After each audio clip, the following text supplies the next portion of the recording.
Bom dia, meus queridos. A graça e a paz seja com você e com toda a sua família. No nosso encontro profético deste domingo vai ser o nosso terceiro encontro da série A Nossa História na História de Deus. E o tema desta ministração vai ser: homem e mulher comem o fruto.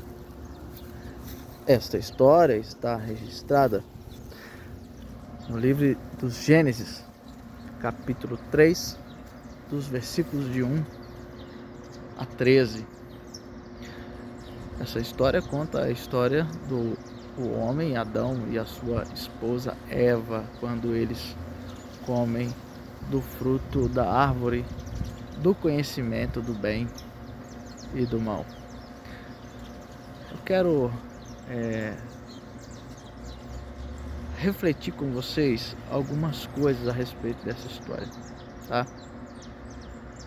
A primeira coisa é que a expressão árvore do conhecimento do bem e do mal,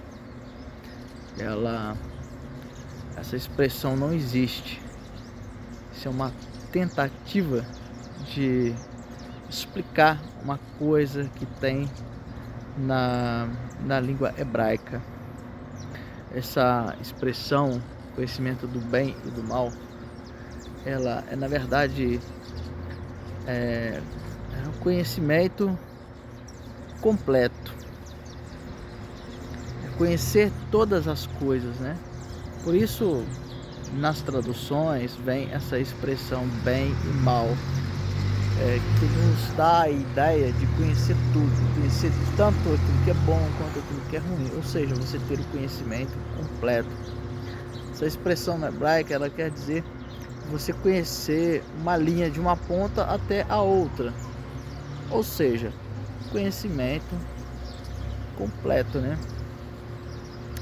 E esta árvore, ela era a árvore que daria ao homem o poder de conhecer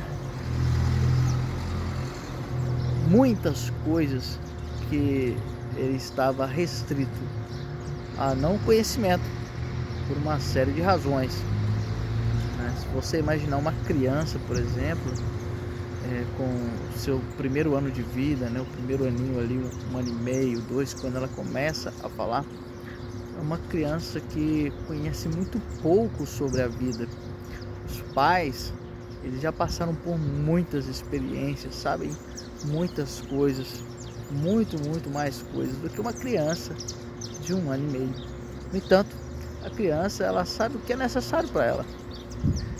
E os pais sabem aquilo que é necessário para eles e muitas coisas desnecessárias saber. Por exemplo, eu não sou astrônomo, não mexo com astrologia, faz pouca diferença na minha vida saber muito sobre o céu. Sei um pouco sobre as estrelas, sobre o sol, mera curiosidade, mas dizer que esse conhecimento de fato é útil, não é verdade. Eu lido com outras coisas, eu lido com tecnologia, então algumas coisas sobre tecnologia são sim muito importantes para mim. Conhecer sobre criação de filhos, o que Deus pensa sobre isso, como criar os meus filhos de maneira melhor, isso é muito importante.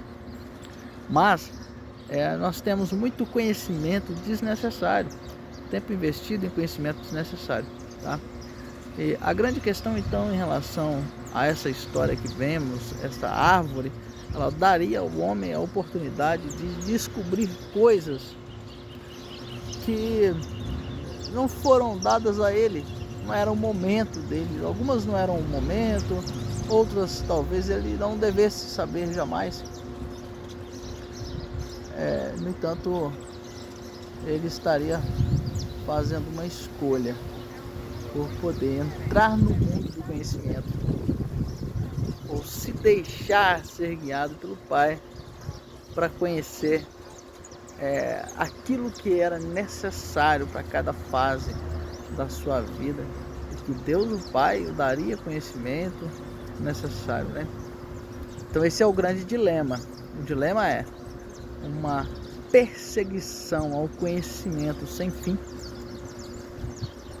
uma perseguição sem fim pela ciência, etc., conhecer todas as coisas, ou dedicar esforço somente naquilo que é importante. Veja que o texto, né, esse relato nos traz a ideia de um Deus que é Pai, mas um Deus que é um ótimo administrador. Ele quer que os seus filhos aprendam, dentre muitas coisas, a dedicar tempo, esforço, recurso somente naquilo que é importante. Olha que coisa legal, como Deus é bom, né? No entanto, nós vemos que homem e mulher preferiram traçar o seu próprio caminho de conhecimento, não é verdade? Bom, além disso, uma outra coisa que é relevante no texto a gente perceber. Então eu já falei uma coisa, eu vou falar a segunda. Qual é a segunda coisa? A segunda coisa é sobre a verdade. Deus deu uma orientação para Adão. Isso está no capítulo 2.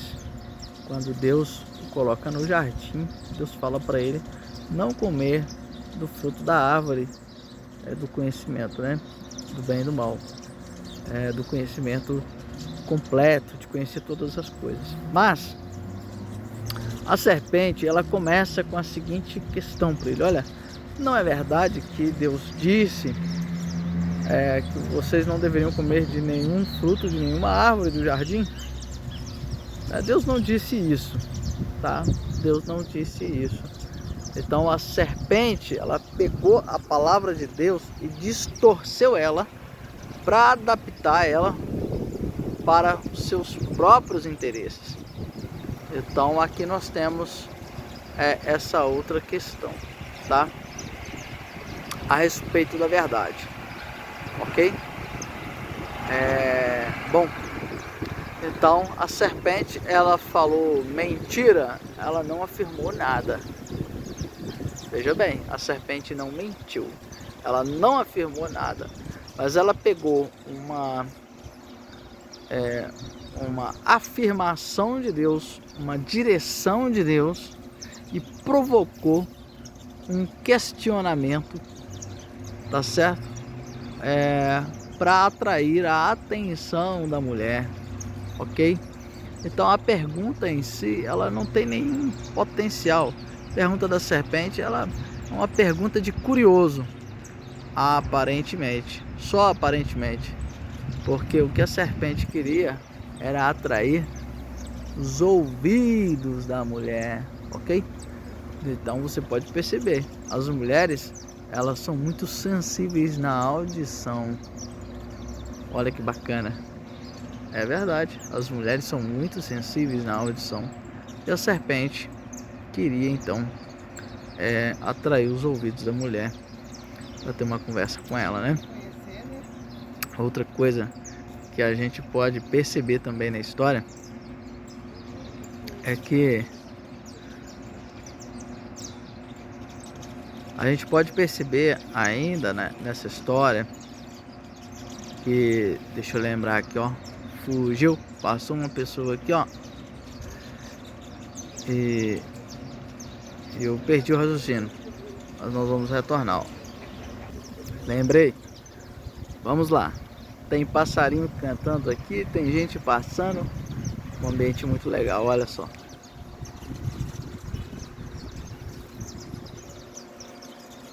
Que legal, não é? Que presente do Senhor. Mas uma outra questão que nos faz refletir nessa história é o seguinte: olha, Deus havia colocado o homem para guardar e cuidar do jardim. O jardim é a sua casa, o seu lar, o seu ambiente. É muito mais do que um lugar físico é um ambiente de comunhão, é um ambiente de felicidade, é um ambiente de alegria, é um ambiente para receber os filhos, é um ambiente para receber a presença do Senhor. Você vai ver aí na história, ou um pouco para trás ou um pouco para frente, que Deus todas as tardinhas estava com eles lá, tendo aí um encontro de profetas. Olha que legal. Deus estava todos os dias conversando com eles, batendo papo, orientando eles. E ao homem foi dada a responsabilidade de proteger esse ambiente. Olha que coisa legal. E aí eu te pergunto uma coisa: o que é essa serpente aparece conversando lá no jardim? O homem foi colocado para proteger esse ambiente, para proteger os relacionamentos, para proteger esse lugar tão especial. E onde estava o homem quando a serpente aparece? Não parece que ele dormiu no ponto? Imagina, uma serpente aparece conversando com você. Que coisa estranha, né? O homem e a sua mulher conheciam todos os animais da terra. Aliás, foi Adão que deu nome a todos os animais.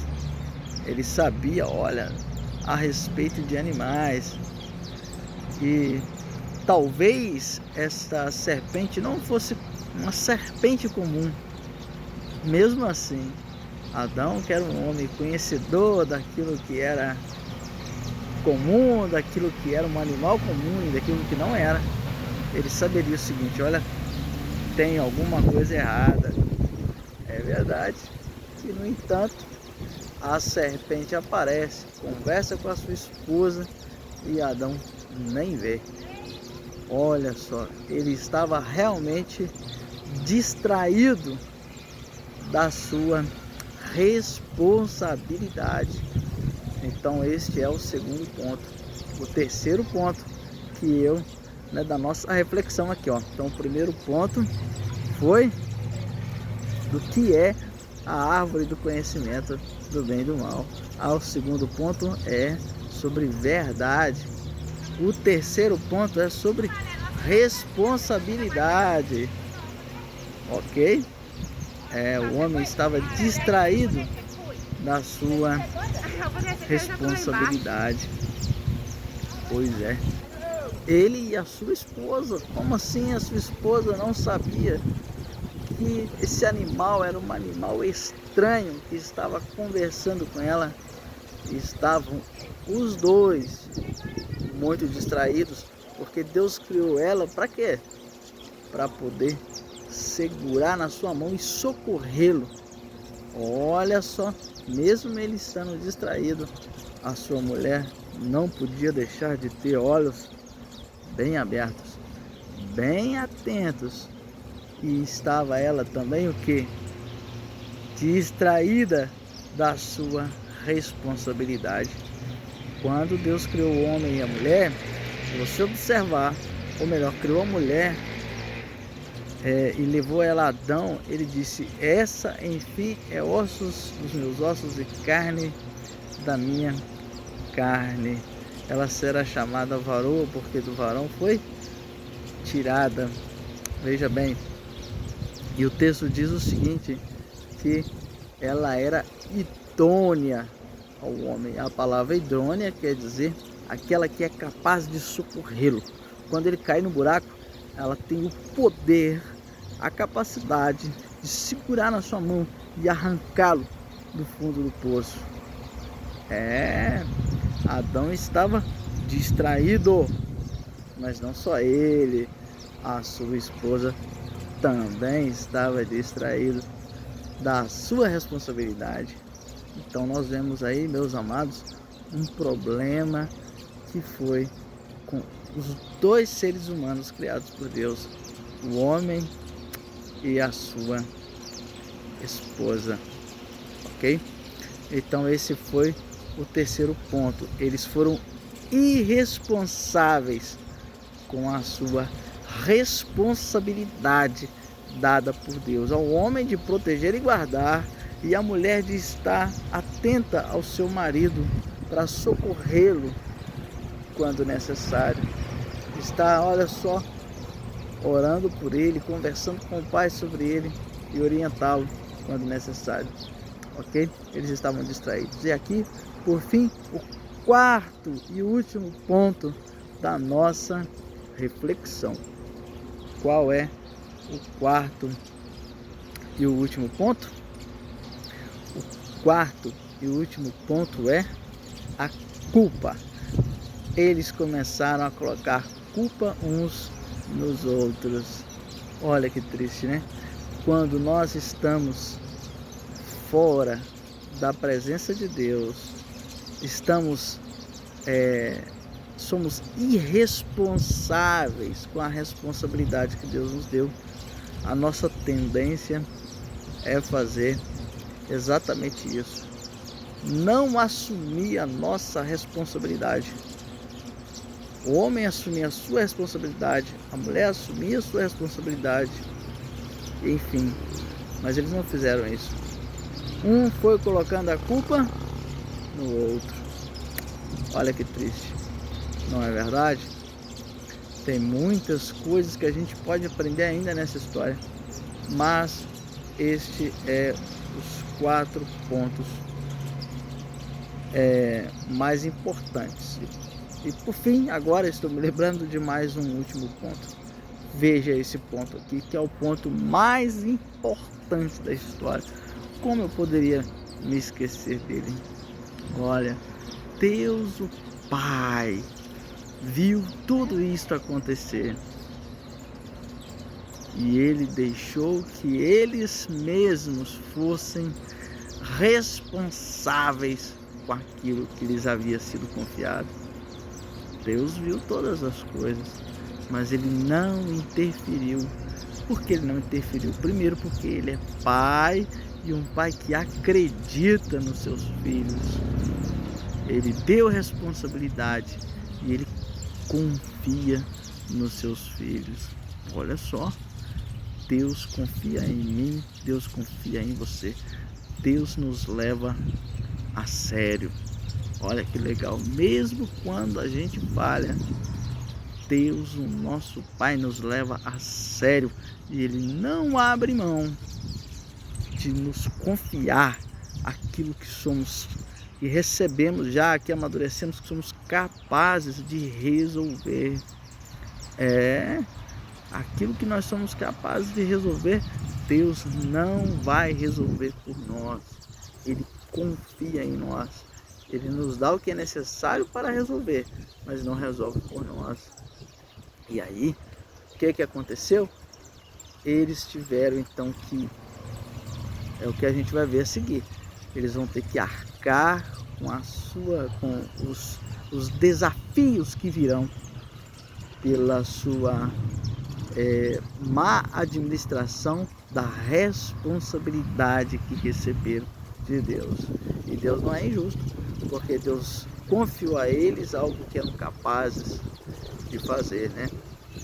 Então, veja que legal, Deus confia em mim, Deus confia em você, mesmo quando a gente falha.